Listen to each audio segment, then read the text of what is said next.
Ladies and gentlemen, thank you for standing by. My name is Abby and I'll be your conference operator today. At this time, I would like to welcome everyone to the Costco Wholesale Corporation's fourth quarter fiscal 25 earnings call. All lines have been placed on mute to prevent any background noise. After the speaker's remarks, there will be a question and answer session. If you would like to ask a question during that time, simply press star followed by the number 1 on your telephone keypad. If you would like to withdraw your question, press star 1 a second time. And thank you. I would now like to turn the conference over to Mr. Gary Millerchip, Chief Financial Officer. You may begin. Good afternoon, everyone, and thank you for joining us for Costco's fourth quarter 2025 earnings call. I'd like to start by reminding you that these discussions will include forward-looking statements within the meaning of the Private Securities Litigation Reform Act of 1995. These statements involve risks and uncertainties that may cause actual events, results, and/or performance to differ materially from those indicated by such statements. The risks and uncertainties include, but are not limited to, those outlined in today's call, as well as other risks identified from time to time in the company's public statements and reports filed with the SEC. Forward-looking statements speak only as of the date they are made, and the company does not undertake to update these statements except as required by law. Comparable sales and comparable sales excluding impacts from changes in gasoline prices and foreign exchange are intended as supplemental information and are not a substitute for net sales presented in accordance with GAAP. Before we dive into our financial results, I'm delighted to say that Ron Vaccaris is once again joining me for today's call. I'll now hand over to Ron for some opening comments. Thank you, Gary. Good afternoon, everyone, and thank you for joining us today. As we wrap up fiscal year 2025, I'll make a few brief comments on some of the highlights. In the fourth quarter, we opened 10 new warehouses, including a relocation in Canada, our 20th warehouse in Korea, our second warehouse in Sweden, and 5 net new locations in the U.S. For the fiscal year, we opened 27 new warehouses, including 3 relocations for a total of 24 net new buildings. This brings our total warehouse count to 914 worldwide. We plan to open another 35 warehouses in fiscal year 26, of which 5 are relocations. We continue to see significant opportunities for expansion both domestically and internationally across the markets where we currently operate. Gary will go into details about the quarter results, but a few highlights for the fiscal year. Net sales came in just under $270 billion, an increase of over 8% versus last year, and e-commerce sales exceeded $19.6 billion, increasing over 15%. And we had a record year for gas volumes, which benefited from longer gas station hours, new gas stations, and expansions of existing gas stations as well. We also recently celebrated a few milestones, including the 40th anniversary of our $1.50 hot dog and soda combo. Fittingly, we've just completed the rollout of Coca-Cola, the original soda partner from the 1985 inception of the iconic combo, to all food courts worldwide. Our private label Kirkland Signature reached its 30th year anniversary this year. Kirkland Signature sales penetration continues to increase, bringing even more high-quality value to our members while offsetting potentially inflationary impacts from tariffs. As mentioned last quarter, we are continuing to look at opportunities to move more KS product sourcing into the countries and regions where the items are sold, and this is helping to lower costs as well as reduce emissions from transporting goods around the world. To increase value and convenience for our members, on June 30th, we added executive member exclusive operating hours in the mornings and additional hour on Saturday evenings for all members in our U.S. warehouses. We estimate these incremental hours have added about 1% to weekly U.S. sales since implementation. This has been very well received by our members. In addition to the early opening hours for executive members, we also introduced a $10 credit per month on Instacart purchases greater than $150. Since announcing these new executive benefits, we've seen the meaningful increase in upgrades from Gold Star members to executive membership. Another way we are improving the member experience is through the rollout of enhanced checkout technology in all U.S. warehouses. This is speeding up the checkout process by allowing our employees to scan small and medium-sized transactions while the member is still in line, so upon reaching the cashier, nothing has to be removed from the cart, only payment is needed. We also continue to make progress with our technology roadmap for digital and e-commerce.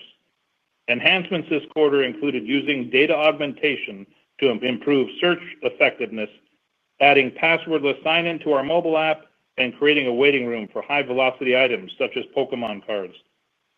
These waiting rooms reduce the traffic from bots, increase the opportunity for members to purchase high-demand items, while improving the speed and the stability of the site during peak traffic periods.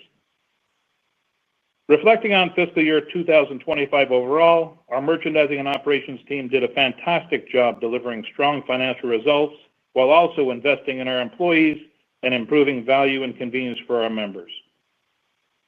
Our merchants adjusted their plans to mitigate tariff impacts and source items that our members need while delivering the lowest price at the best value. Our operators quickly and efficiently adapted to pay raises in March of 24, July of 24, and again March of 25 that brought our average hourly U.S. wage to over $31 per hour, and most recently to the expansion of our operating hours. Their focus on efficiency and improving productivity allowed us to absorb these significant investments with minimal impact to our SG&A rate. As we look ahead to fiscal year 2026, despite the current macroeconomic uncertainty, we remain confident in our ability to grow market share by continuing to deliver exciting, high-quality items at the best value for our members. With that, I'll turn it back over to Gary to discuss the results for the quarter, and I'll jump back in during Q&A to field some questions. Thanks, Ron. In today's press release, we reported operating results for the fourth quarter of fiscal year 25, the 16 weeks ended August 31st. As usual, we've published a slide deck under Events and Presentations on our investor website with supplemental information to support today's press release. Net income for the fourth quarter came in at $2.61 billion, or $5.87 per diluted share, up 11% from $2.35 billion, or $5.29 per diluted share in the fourth quarter last year. Last year's results included a non-recurring tax benefit of $63 million, or 14 cents per diluted share. Excluding this tax item, net income and earnings per diluted share both grew 14%. Net sales for the fourth quarter were $84.43 billion, an increase of 8% from $78.18 billion in the fourth quarter last year. Comparable sales were 5.7%, or 6.4% adjusted for gas deflation and FX. E-commerce comparable sales were 13.6%, or 13.5% adjusted for FX. Our segment breakout of comparable sales is disclosed in both our earnings release and the supplemental slide deck. In terms of Q4 comp sales metrics, FX positively impacted sales by approximately 0.2%, while gas price deflation negatively impacted sales by approximately 0.9%. Traffic or shopping frequency increased 3.7% worldwide. Our average transaction or ticket was up 1.9% worldwide. This includes the impacts from gas deflation and FX. Adjusted for those items, ticket would have been up 2.6% worldwide. Moving down the income statement to membership fee income. We reported membership fee income of $1.72 billion, an increase of $212 million or 14% year over year. Adjusting for FX, the increase was 13.6%. Last September's US and Canada membership fee increase accounted for a little less than half of the membership fee income growth in the quarter. Excluding the membership fee increase and FX, membership income grew 7% year over year. This was driven by continued growth in our membership base and increased upgrades from Gold Star to Executive membership. At Q4 end, we had 38.7 million paid Executive memberships, up 9.3% versus last year. Executive members represented 47.7% of paid members and 74.2% of worldwide sales.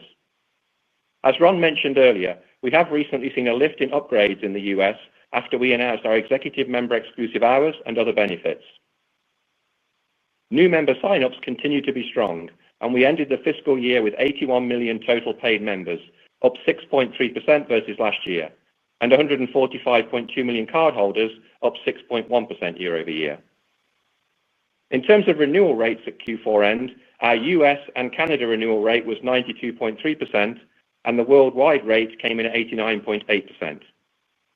The decline in renewal rates was largely attributable to a higher number of online sign-ups entering the renewal rate, and this quarter included a large Groupon campaign in December 2023 entering the calculation.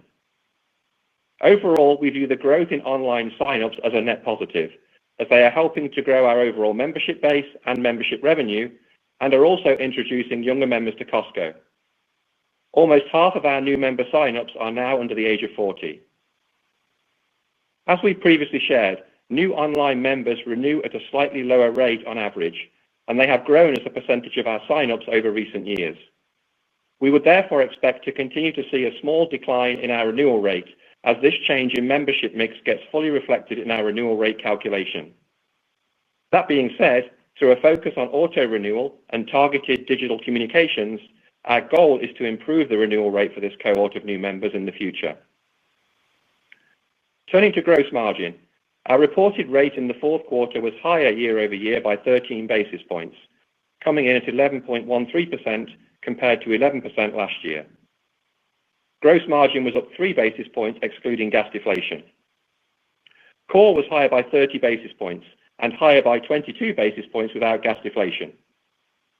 In terms of core margins on their own sales, our core-on-core margins were higher by 29 basis points. This increase was broad-based, with fresh, foods and sundries, and non-foods all up year over year. Supply chain improvements and an increase in KS penetration benefited margins in all categories, while fresh further benefited from lower spoilage and labor efficiencies. Ancillary and other businesses' gross margin was lower by 11 basis points and 13 basis points without gas deflation. Gas was the main driver of the decrease. LIFO negatively impacted the gross margin rate by 6 basis points. We had a $43 million LIFO charge in Q4 this year compared to an $8 million credit in Q4 last year. This charge was essentially in line with the estimate we provided last quarter, as overall inflation remained consistent with Q3. Moving on to SG&A. Our reported SG&A rate in the fourth quarter was higher or worse year over year by 17 basis points, coming in at 9.21% compared to last year's 9.04%. SG&A was higher or worse by 9 basis points adjusted for gas deflation. The operations component of SG&A was higher or worse by 15 basis points and 8 basis points without gas deflation. This increase was partly due to our investment in employee wages. As noted last quarter, the incremental year-over-year impact from this year's March employee agreement was mid-single-digit basis points, and the off-cycle wage increase in July 2024, which affected the year-over-year rate comparison for the first 10 weeks of Q4, was mid to high single-digit basis points. An increase in general liability charges and reserves also negatively impacted SG&A this quarter by approximately 5 basis points. To partially offset these headwinds, our operators continue to do a great job leveraging strong top-line sales and improving labor productivity. Notably, following the change in warehouse hours on June the 30th, our operators were able to minimize any impact to the SG&A rate. Below the operating income line, interest expense was $46 million versus $49 million last year, and interest income was $169 million versus $138 million last year. FX and other was a $46 million gain in Q4 this year versus an $18 million loss last year. In terms of income taxes, our Q4 tax rate was 25.6% compared to 24.4% last year. As a reminder, last year's tax rate included a non-recurring benefit of $63 million related to a transfer pricing settlement and true-ups of tax reserves. Turning now to some key items of note in the quarter. Capital expenditure in Q4 was approximately $1.97 billion, and for the full year was a little under $5.5 billion. We made some additional investments in Q4 to support accelerated warehouse growth, including the 35 planned openings in fiscal year 2026 that Ron mentioned earlier. Additionally, we increased our pace of spend on remodels to ensure that we continue to offer our members a best-in-class experience across all of our warehouses. Land purchases for future depot expansions and investments in our manufacturing facilities for expanded hot dog production and a new coffee roasting facility also contributed to the increased spend. A few fun sales facts as we wrap up our fiscal year. While our members love the treasure hunt items that they find in our warehouses and online, our everyday value items are also extremely important to them, especially in times of economic uncertainty. There are no better examples of this than our hot dog combo, rotisserie chicken, and KS bath tissue. And in fiscal year 2025, we sold over 245 million hot dog combos, over 157 million rotisserie chickens, and enough bath tissue to reach the moon and back over 200 times. Now taking a look at core merchandising sales in the quarter. Fresh sales were up high single digits, led by double-digit growth in meat. We continue to see strong unit growth across the department due to the quality and value we offer on both premium and lower-cost proteins. Wagyu and grass-fed beef performed well in the quarter, and lower-cost proteins like poultry, pork, and ground beef also saw very strong unit growth. Non-foods had comp sales in the high single digits. Our buyers continue to do an excellent job finding new and exciting items at great values, which are resonating well with members, even as they remain very choiceful in their spending on discretionary items. In the quarter, gold and jewelry, gift cards, majors, toys, and men's apparel were all up double digits. While gold was less of a year-over-year tailwind than earlier in the year, as we have now started to lap sales from a year ago, it continues to perform well. Strength in gift cards was driven by Disney, Uber, and DoorDash, and majors were up high teens, with consumer electronics leading the way. We also added a number of new high-quality national brand partnerships across a broad range of non-food categories, including Fabletics, True Classic, Aura, and Lazy Boy. Food and sundries had mid to high single-digit comps, with cola and candy showing the strongest results. New Kirkland Signature offerings allow us to continue to deliver greater value to members and are high-quality alternatives to some tariff-impacted goods. KS items typically offer members 15 to 20% value compared to the national brand alternative, with equal or better quality. In Q4, we launched over 30 new KS items, including grass-fed beef sticks, organic extra firm tofu, and various apparel items, in addition to our latest food court offering, the Combo Calzone. Within ancillary businesses, pharmacy, optical, and hearing aids all had strong quarters. And while gas volumes were positive low single digits in the quarter, gas comps were negative mid to high single digits due to a lower average price per gallon. Turning to inflation. Overall, inflation remained in the low to mid single digit range. Fresh and food and sundries were relatively similar to last quarter, with higher inflation in key commodities like beef, coffee, sugar, and corn, partially offset by lower inflation in produce, eggs, butter, and cocoa. In non-foods, we saw inflation return for the second consecutive quarter, primarily driven by imported items. This inflation drove the $43 million LIFO charge for the quarter, which is calculated by comparing the net landed cost of inventory at the beginning of the fiscal year with the net landed cost of inventory on hand at the end of the fiscal year. We continue to work closely with our suppliers to find ways to mitigate the impact of tariffs, including moving the country of production where it makes sense and consolidating our buying efforts globally to lower the cost of goods across all our markets. Additionally, we are changing item assortment where appropriate. This includes leaning into KS items and increasing domestically sourced goods. Examples include an increased emphasis on items in health and beauty, live goods, tires, and mattresses. We believe our expertise in buying and the flexibility afforded by our limited SKU count give us greater agility to navigate the current environment and minimize the impact of tariffs. Our ultimate goal is to increase our member values compared to the market. From a supply chain perspective, we haven't seen any major changes since last quarter. Overall, supply remains relatively stable, with no notable issues. Looking ahead to the holiday season, our merchants feel good about our inventory position, and while the product mix will look a little different from years past, we will have a strong assortment of high-quality items that bring meaningful value, seasonal themes, and exciting newness to our members. Turning now to digital. E-commerce site traffic was up 27%, and sales were led by gold and jewelry, housewares, apparel, tires, sporting goods, majors, small electrics, lawn and garden, and domestics, all of which grew double digits year over year. We continue to grow share in big and bulky items sold online, powered by our investments in Costco Logistics.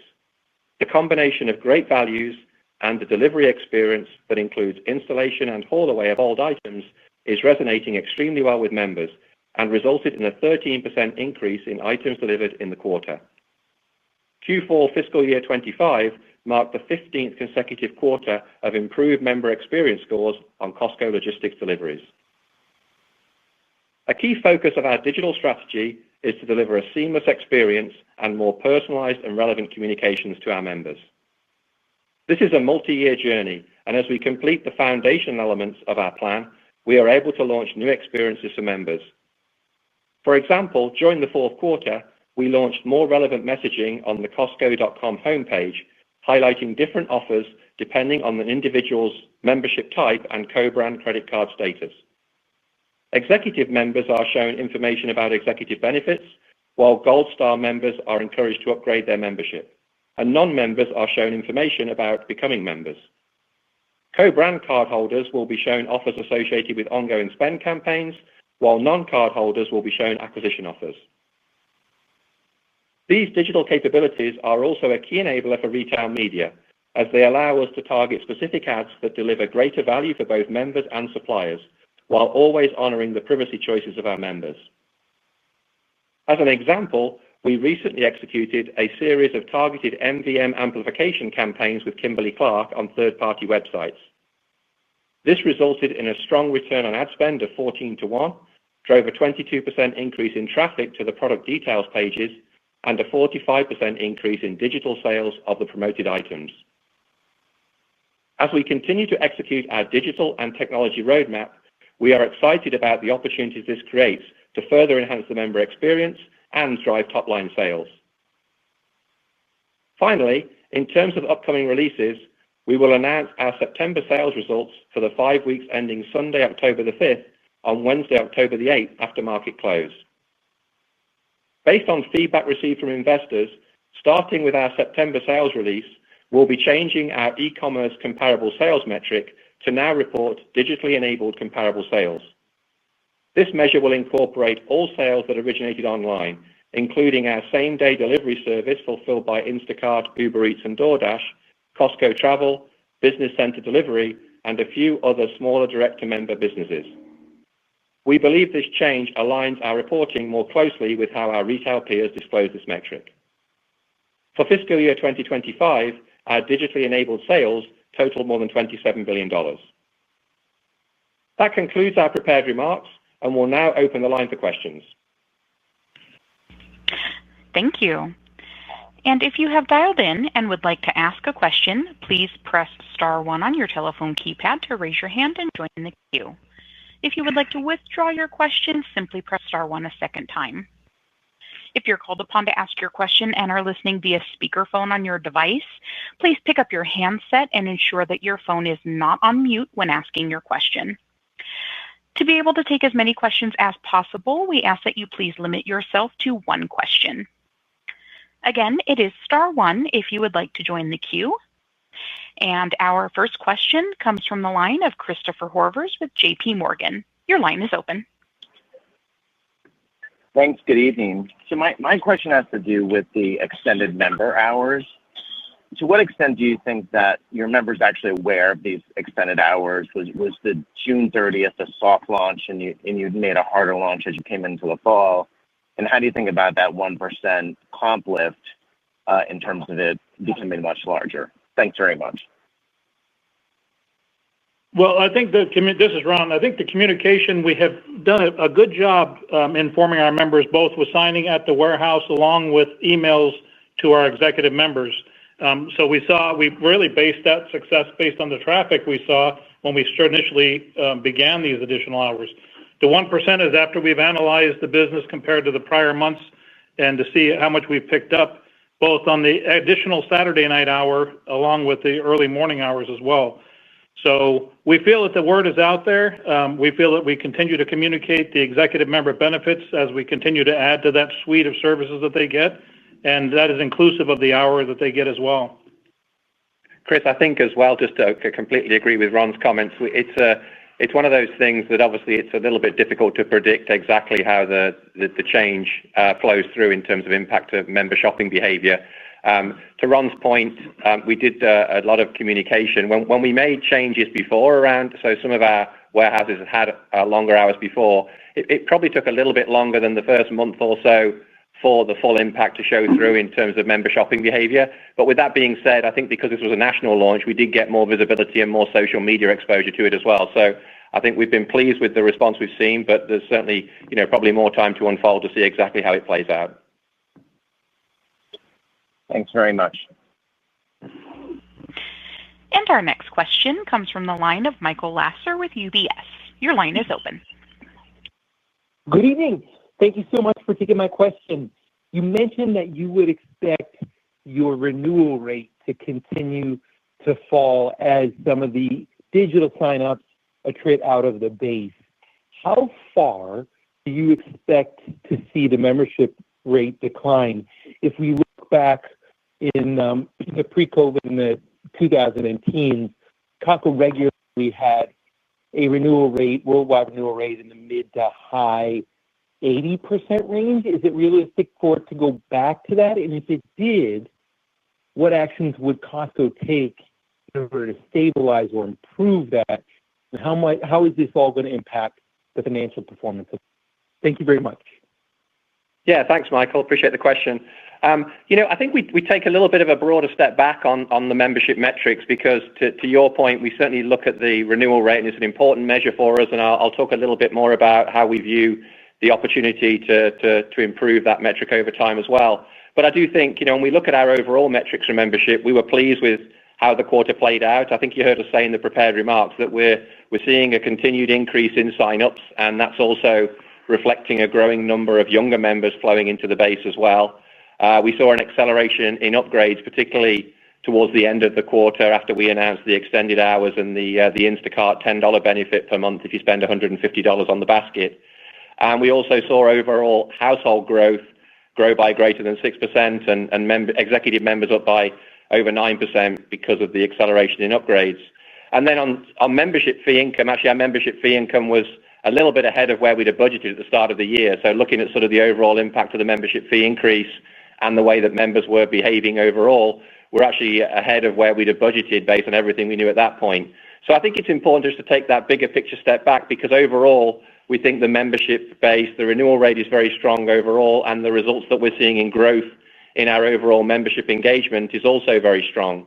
Now, with all that being said, as I mentioned a moment ago, we do view the membership renewal rate as an important measure, and we've analyzed it very closely, as you might imagine, because it's something that we take pride in the overall level of membership renewal that we see. When we analyze it, it really is essentially the vast majority of it is attributable to this higher number of online signups. And if you look at what's happened really since COVID, we've seen in the last 3 or 4 years a significant growth in the number of members and the proportion of members that are signing up online. And that's bringing in newer members. It's helping to grow everything I just mentioned around membership fee income and an overall membership base. But they do renew at a slightly lower rate. And as you think about how our membership renewal rate works and how it lags the effect of some of those changes, we're really sort of flowing through the impact of that into a sort of changing mix, if you like, of the overall base. So as I mentioned in my prepared comments, we do think we'll see a few more quarters of a similar type of impact that we saw in this quarter with the 40 basis point decline. But that being said, as we learn more about how to engage with those newer digital members, we're really investing in the opportunities to improve the auto renewal with that member group, increase the amount of digital communication and more relevant communication for those members who are joining Costco starting online rather than starting in the warehouse. So we have to think about how we can help really get them to experience more of the great value that we offer in a broader relationship. So we think there's opportunities to improve that measure, but overall we like where we are with the membership metrics in total because of the overall growth it's driving in our membership income. And our next question comes from the line of Chuck Grom with Gordon Haskett. Your line is open.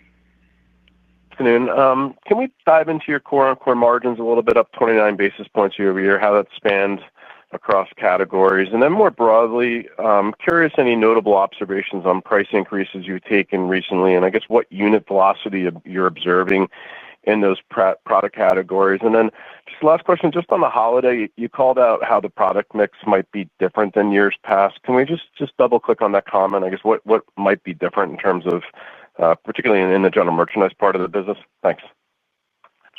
Yeah, sure. Thanks for the question, Chuck. I'll cover the first couple of parts around margin and tariffs, and then Ron will talk a little bit more about assortment for the holidays.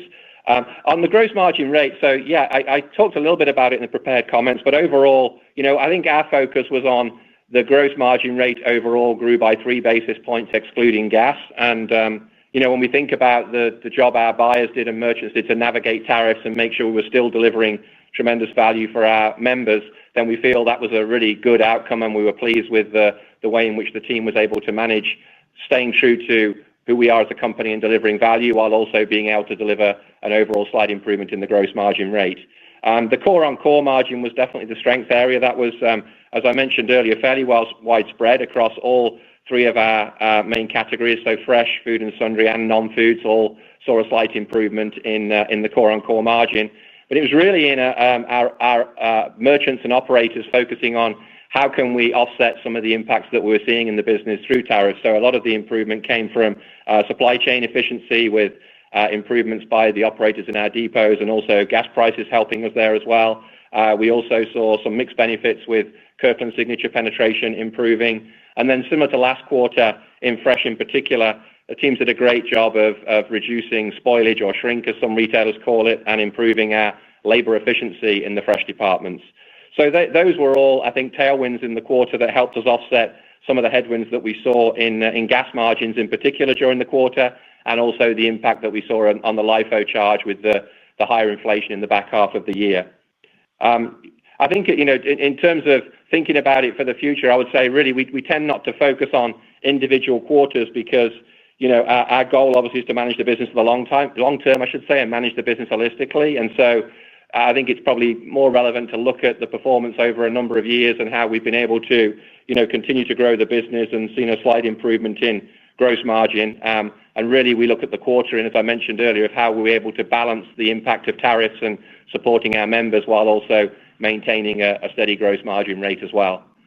I'll maybe let Ron talk a little bit about the assortment and what we're seeing there with some of the changes. Thank you, Gary. And I exactly. It's not going to be a marked change in what you'll see in a Costco. Our buyers, when we were booking for this holiday season, really had to evaluate all the discretionary items, the toys and the trim and the decorations and those kind of things, and made decisions based on the necessities and what they felt they needed to be in Christmas trees. But we really thinned down that whole category, and we thinned down a lot of the additional seasonal areas as well. What that provided us was the opportunity to bring in categories that we don't traditionally carry during that time of year. And so we're seeing some of that already when we're bringing in, backyard sheds in the fall, which are doing very, very well for us. But we never had the ability to do that due to space constraints. We're bringing in saunas for your garage or your home, who are also performing very well. High-ticket goods that are very relevant to the time of year, but not reflective of the traditional Costco sets you'll see. You'll see some more furniture in the warehouses that we normally didn't do any furniture that time of year, but it says great opportunities for top-line sales. So I feel really good about the way the buyers have pivoted on the discretionary items and said, okay, how can we still be relevant in the time of year, but with some new categories that we had not done before due to space limitations. So I still see it as a very exciting holiday season with some new goods that we haven't carried in prior years. Great, thank you. And our next question comes from the line of Zihan Ma with Bernstein. Your line is open. Great, thank you. I wanted to follow up on the membership fee side where I think Gary mentioned it's 7% growth excluding the price increase and FX. How sustainable do you think that trend is going to be, especially in the US and Canada where you're opening some of the fill-in stores in markets where the penetration may already be fairly high? So is there a risk of the membership fee income growth slowing down from here? Thank you. Yeah, thanks for the question. We still remain very excited about the opportunities for continued growth in the membership base. We're obviously opening new warehouses every year, and Ron talked about that earlier in terms of the opportunity that creates to create a broader coverage of the geographies that we're operating in and driving new membership engagement. The positive and opportunity side of the comments we made earlier about membership renewal rate with that younger generation of members now also experiencing Costco, we think creates continued opportunity to drive new member engagement in a broader range of the potential member base than we've historically seen prior to COVID. If we look at the maturity of our warehouses and some of the warehouses that have been opened in recent years, and particularly in some of our international markets, generally speaking, we see continued growth in the number of members in those locations as those businesses and those warehouses mature over time as well. And of course, we're adding new member benefits all the time with the extended opening hours that Ron mentioned in the earlier comments, and the Instacart benefits and the 5% gas rewards on the credit card that we mentioned a couple of quarters ago. So, we generally don't talk about sort of future projections, but I think we feel very positive about the opportunity to continue to grow the membership base. Thank you very much. And our next question comes from the line of Scott Ciccarelli with Truist. Your line is open. Hi, thank you. This is Sherman on for Scott. Kind of a piggyback on the memberships question. With it growing 6% in the quarter, is it possible that we're seeing the delayed benefits of people affected by the membership sharing like crackdowns? And can we see an acceleration from here? And outside of the existing memberships, are you seeing the new executive membership benefits driving a more favorable mix for new incoming members? Yeah, I think, to the first part of the question, there's nothing we would see in the data that would say there's anything sort of happening relative to the change you referred to. And again, that was something that we found certainly during COVID. There was some change in behavior, and as we introduced the communication around the entry to the warehouse, that helped sort of make sure that our members were able to renew and update their memberships in an appropriate way. And that's been something that's really been flowing through now for some considerable time. So I wouldn't say there's anything that we point to in the volume of member signups that we're seeing that we would believe is related to that particular activity that you mentioned. I think we have been really encouraged and pleased with the member reaction to the continued value that we're adding to the membership, the extended opening hours and the Instacart benefits that we referenced earlier, and certainly with the growth that we've seen in the executive membership profile. Typically what we see over time is those members are more engaged and they shop more frequently, and our goal is always to demonstrate more value for the member and encourage them to keep upgrading and getting more value from the membership from the Costco membership. So in that regard, I think we're encouraged by what we're seeing, and it was part of the goal that we had when we introduced those benefits. All right, thank you so much. That's very helpful. And our next question comes from the line of Simeon Gutman with Morgan Stanley. Your line is open. Hey, Ron. Hey, Gary. My question is on e-commerce and specifically grocery. So there was this announcement from Amazon in the quarter around increased fulfillment capabilities. Can you talk about if you've seen a spike in your Instacart-driven traffic since then? I know you've added some benefits, so maybe it's hard to parse it out. And then can I ask if Costco has what you think is an optimal capability to meet what is increasing online grocery demand? Thanks. Yeah, like you said, it's very tough to tell. The Instacart and Uber business continues to really do a very good business for us. It continues to grow at a good rate. And so we have seen the additional executive membership benefit be accretive to that. It's definitely helped it out quite a bit.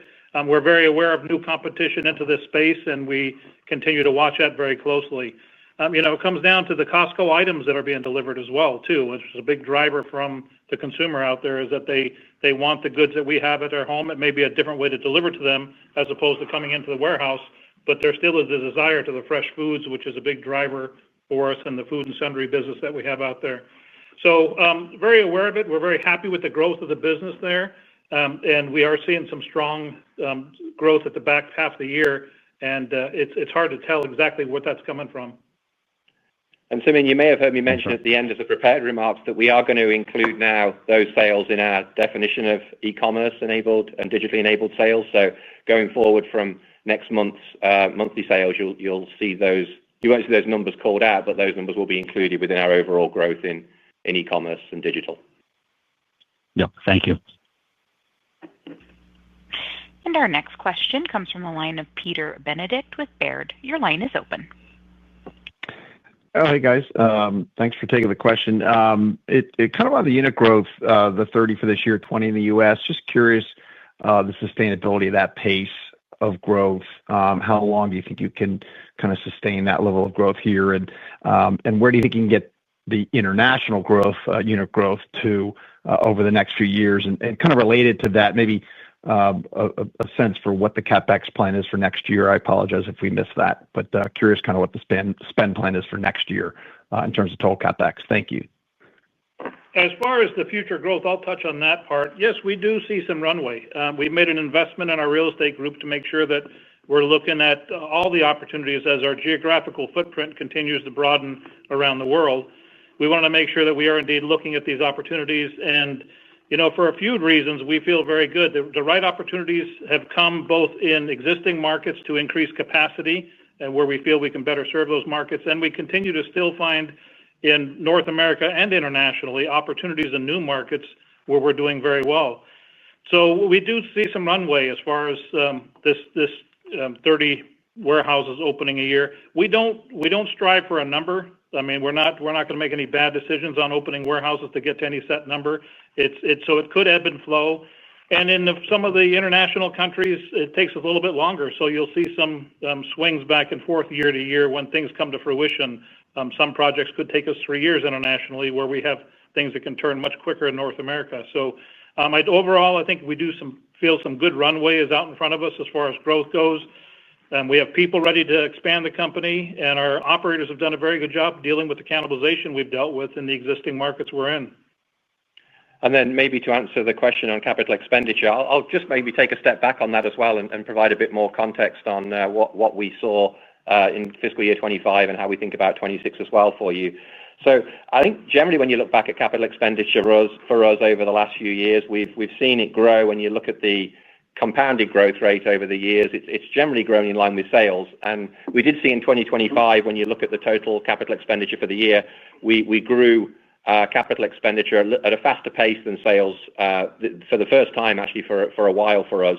And that was really for the areas that we mentioned earlier in the prepared remarks around the number of warehouses that we're looking to open in 2026, the remodel work that we're doing, the preparing the depots for the expansion in warehouse sales and also e-commerce, and also some manufacturing opportunities to improve the value in Kirkland Signature.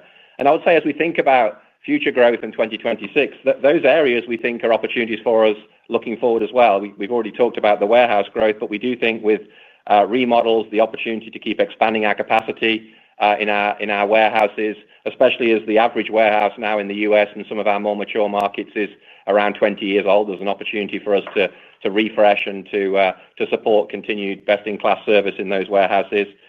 We think there's continued opportunities in manufacturing to support further growth in Kirkland Signature. And we didn't really talk about it in prepared comments, but technology is also an opportunity for us to be able to deliver more better member experiences and deliver growth in e-commerce and member engagement.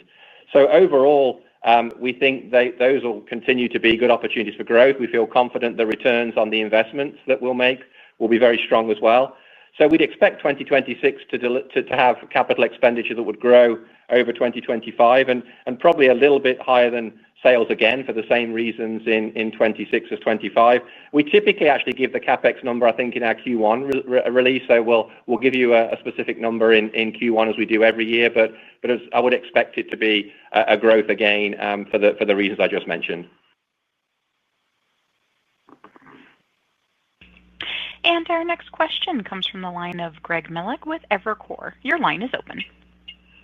Hi, thanks. A couple questions. I do want to circle back on inflation. Gary, I think you mentioned it was low single digits, maybe 2% last quarter, and now it's low to mid singles. Could you just describe, is it non-food driving all that acceleration and sort of frame it magnitude-wise? Sure. Yeah. Thanks for the question. I think last quarter, actually, we said overall low to mid-single digits, and we really kind of said the same this quarter. The change was really in Q3. Q4 has generally been pretty consistent with Q3. And as we look at it and break it down by category, fresh and food and sundries are relatively consistent quarter over quarter in that sort of low to mid-single digit range.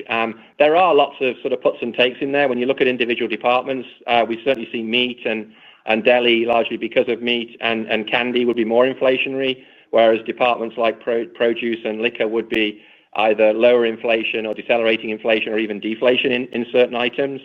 And then on the commodities front, we see acceleration in inflation currently in commodities like beef and coffee, sugar and corn, but then also that's partially offset by we're seeing some deceleration in produce, in particular in berries and avocados, and then eggs and butter and cocoa are also slower inflation too. So there's lots of puts and takes in those food and sundries and fresh departments. The change in Q3 really was in non-foods. But again, I would say it's really low single-digit inflation overall within non-foods, but the real change there was it had been deflationary for 12 months or so. So that was kind of what drove, I should say, the change in Q3 and the reason that we updated our LIFO estimates, because we saw we'd seen continued inflation in food and fresh, but that was being offset by non-foods, and now with some inflation in non-foods, that's kind of changed the overall picture. But it's still in that low to mid-single digit overall, I would say. Got it. And my follow-up is we've just seen a lot of the credit card companies add perks and raise fees on their cards. I'm just sort of curious what trends you're seeing there in terms of penetration and any thought of ways to maybe enhance the member value on that front. Yeah, well, for our credit card, it's an incredibly successful program for us, and we deliver, a lot of incremental value to our members through the credit card with the rewards that we offer and some of the additional benefits around travel as well. We did recently make some changes to our credit card, recognizing that we felt there was an opportunity to accelerate the value and also to continue to grow that program. And so we added an incremental benefit where the member can now receive 5% rewards on gas. We also updated and modernized the card itself as well, and we've been pleased so far with the reaction from members and the continued growth in that program. That's great. Thanks and good luck. Thank you. And our next question comes from the line of Edward Kelly with Wells Fargo. Your line is open. Yeah, hi everyone. Good afternoon. I wanted to follow up on tariffs and the outlook for the gross margin around that. I'm curious as to how you're thinking about the impact of tariffs over the next few quarters, as it seems like there are retailers that are going to be taking more price. Is that something that you think you're going to be doing as well? How you're thinking about the elasticity associated with that? And I'm curious in terms of your competitive positioning. Do you plan to be offensive around this? Is it something that could have some incremental margin pressure in the coming quarters? Just any color around that would be great. Thank you. Yeah, thanks for the question, Ed. I think overall, first thing to say, of course, is that the environment with tariffs does still remain fluid. There could still be changes that we have to address as the picture unfolds. But with the tariffs that we've seen and we're sort of managing, if you like, as things stand today, our teams, I think, have done a fantastic job in navigating what's been a very fluid and changing environment. And I think the benefit of us of having buyers who have really been in the business for many years and understand the business well, that are managing with the limited SKU count that we have a low number of items per buyer, so they really understand the individual items that we're buying and the way those products are costed and constructed. And we can also, as Ron mentioned earlier, we have the flexibility to change items where we believe if we don't see that the value would be there with the impact of tariffs, that we can move our assortment to items that really will deliver that value that our members have come to expect. I think we've also had the benefit of being a global retailer, so with 30% of our business being international, it gives us the opportunity to work with our suppliers in offsetting some of these things by buying globally and also still supporting 30% of our 30% of our sales through our warehouse that are international still are less impacted by some of those issues that we're working through.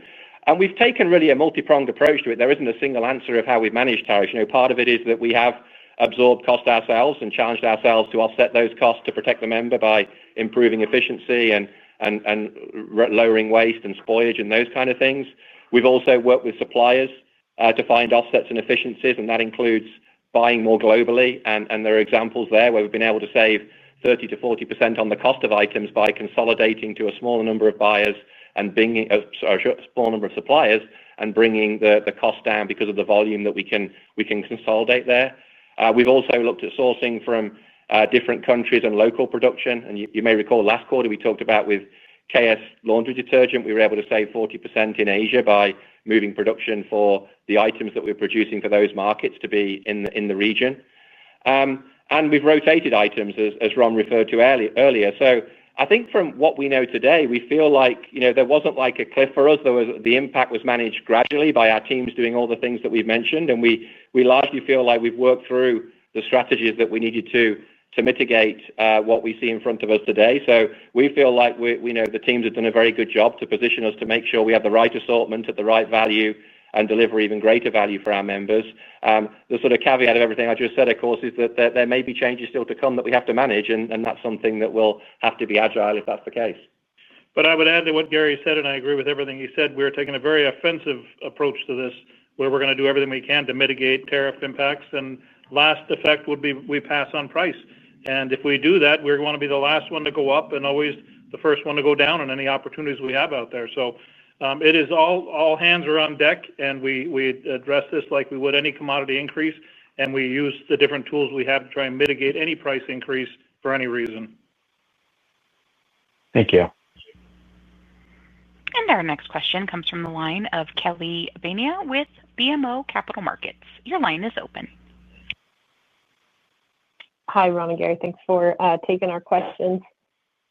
Just wanted to ask about membership growth and total membership households that continues to increase in that 6 to 7% range year over year. Just two questions about that. One, is the right way to think about the components of that more like a low single-digit figure in the U.S. and high single-digit internationally? And then as you think about the long-term U.S. potential for household membership, what do you think or estimate that Costco has today in terms of percentage of U.S. households that are members, and how high do you think you can take that over time?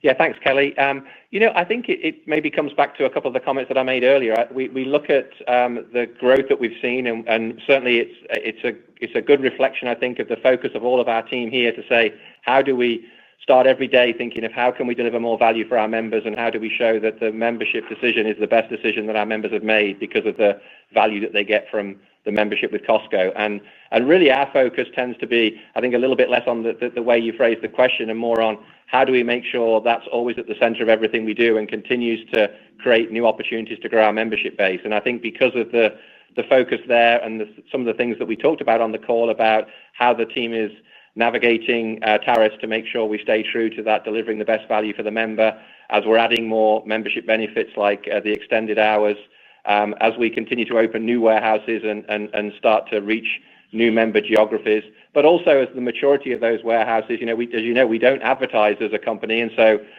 we believe that word of mouth and our existing members extolling the value they see from their membership is how we grow our base. So there's an organic growth to our business because we're really focusing on ensuring how we deliver that continued value. So we still think there's opportunity to continue to grow that base. It would certainly be true that there's an opportunity in our international markets and we typically, when we open in international markets, we see a larger number of membership new in those markets because there's less awareness of Costco, and typically there's less sort of surrounding warehouses that could be impacted. But on the other side of that, what we tend to see with warehouse in the US where we open and we're filling in markets, we see tremendously quick growth in sales in those areas because and not only in the new warehouses, but we replace the sales in the effective warehouses because we're freeing up the capacity for those members to shop more frequently in the warehouse as well.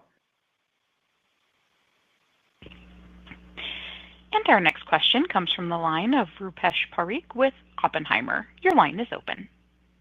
Good afternoon. Thanks for taking my question. So maybe a housekeeping question to start. So just on the incremental hours P&L impact, it sounds like it's going well. Good sales lift, and you're seeing good upgrades to executive members. As you look towards this fiscal year, do you expect it to be a net benefit, the benefits versus some of the expenses with the increase in employee hours?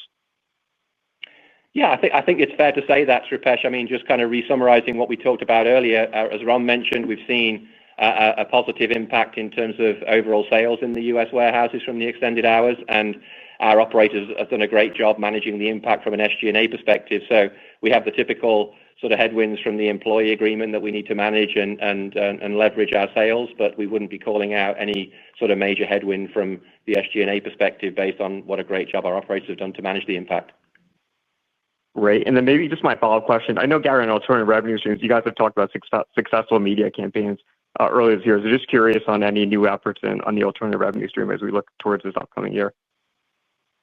Yeah, it's still very much in the early stages. When we talk about alternative revenue, for us, I think that it's broader than media for sure. A question earlier that was asked around financial services and credit card. We think that's a continued strength in our business and an opportunity to continue to grow. We launched the Buy Now, Pay Later product with a firm earlier in the year, which is doing well. We have a tremendously successful travel business that delivers significant value for members and has strong growth in our overall model and delivering value for member and top-line growth in the company as well. And media then is another component of that. And I think, our journey with media is that we're sort of on a two-pronged journey, I would say. One is to build out the capabilities so that we can deliver more personalized, relevant messaging to our members. And that includes a unified single data platform where we stitch all of our information and data together and then build out the tools that allow us to deliver more relevant messaging at scale to our members. And as we're doing that, which is also really important to media, we're really kind of proving out the concept with our suppliers of the value of media within Costco. And that's why we shared the example, as we sort of want to make sure that we're demonstrating how we can create future value as we build those capabilities. And that'll be a continuation over the next 12 months or so. And we'll certainly share more updates as we continue to make progress on that journey. Great. Thank you. Best of luck. Thanks, Rupesh. Pardon me. Our next question comes from the line of John Heinbockel with Guggenheim. Your line is open. Hey, guys. Two strategic questions for either one of you. Maybe, Ron, when you think about the B2B opportunity, how do you think about that, the size of that, whether it's through business centers or online? Because I know when you do reloads, some of those become business centers. We're likely to see an acceleration in business centers. And then secondly, when you think about markets where it's just taken longer to get real estate, is there an opportunity to use the balance sheet to acquire chunks of real estate, right, that you can then kind of develop over a period of time, and maybe that speeds the process up a little bit? On the first question about business centers, yes, we think that there's some tremendous capacity, especially we have now 6 in Canada, and we're going to continuously really grow a much quicker rate in Canada in the business centers. The U.S., we see great opportunities, both in new markets as well as when we relocate a building to a larger facility. The old warehouses serve a great purpose for us as far as becoming a business center, because they have the right size and parking is not an issue at that level because we deliver about 60% of the goods from our trucks out there as well. So we see a good runway for us, both U.S. and Canada, and potential in international markets for the business centers as well. So that is it. As far as looking at the additional property that we need to, we will take that into account if we have got to get into the right market, and then how we can create value for any out parcels or additional properties that are nearby us that could open up opportunities for us to expand in the right place. So we are open to those opportunities as well. Thank you. And our next question comes from the line of Steven Zaccone with Citi. Your line is open. Great. Good evening. Thanks very much for taking my question. A couple of follow-ups. First follow-up is, you've talked about cannibalization to comps for the last couple of months. Do you expect that to be a headwind throughout 2026? And then just on some of the questions around the inflation outlook, on the non-food side, based on what you're seeing in the business, do you expect non-foods inflation to kind of stay in this range for the next couple of quarters? Basically trying to understand, are we at some of the peak pressure, or could it get a little bit higher from here? Thanks. Sure. Yeah. Thanks for the questions. On cannibalization, it's really a reflection of our continued investment in fill-in warehouses to really make sure that we're continuing to grow our overall sales in those markets and relieve some of the pressure in some of our busier warehouses. And so I wouldn't see any reason why that would change dramatically in the future, because that's a strategy that's working for us well in terms of continuing to grow our overall sales and grow our overall profitability in the markets in which we operate.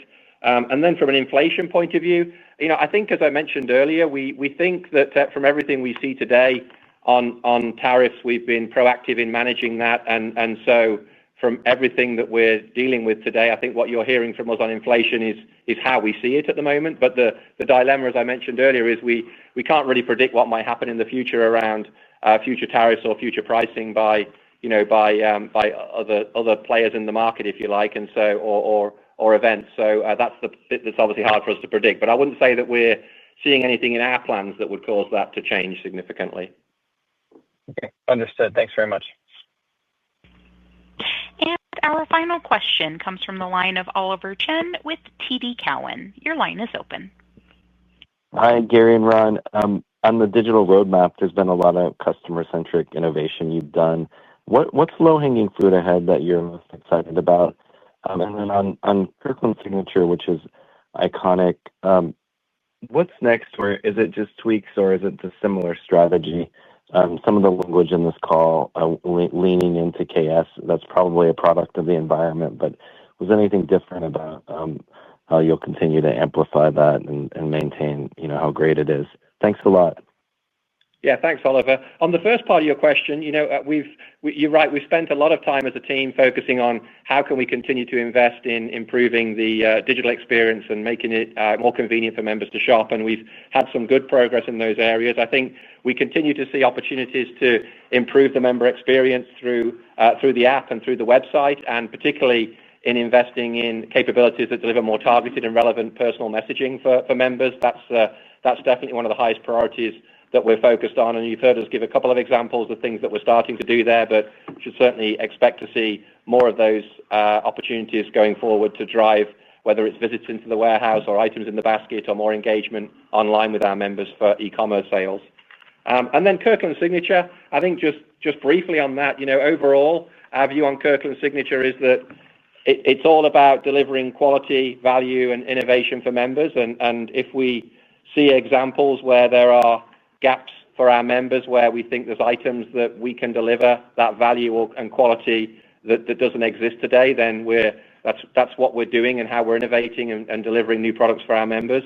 We don't have a specific target for Kirkland Signature. It really is about when there's that value and that opportunity there with the member. And of course, we love working with national brands as well to develop and grow those partnerships. But Kirkland Signature also provides a sort of healthy tension there to make sure that value and quality is there for our members. And so we'll continue to innovate and grow those items where we think we can deliver that value for the member. And it's certainly over the last few years has continued to grow in penetration because of the great work our teams have done in building out those items and delivering that value for the member. Thanks a lot. Best regards. Maybe you should go to 24 hours, by the way. We'll take that into consideration. And ladies and gentlemen, that concludes our question and answer session and today's call. We thank you, we thank you for your participation, and you may now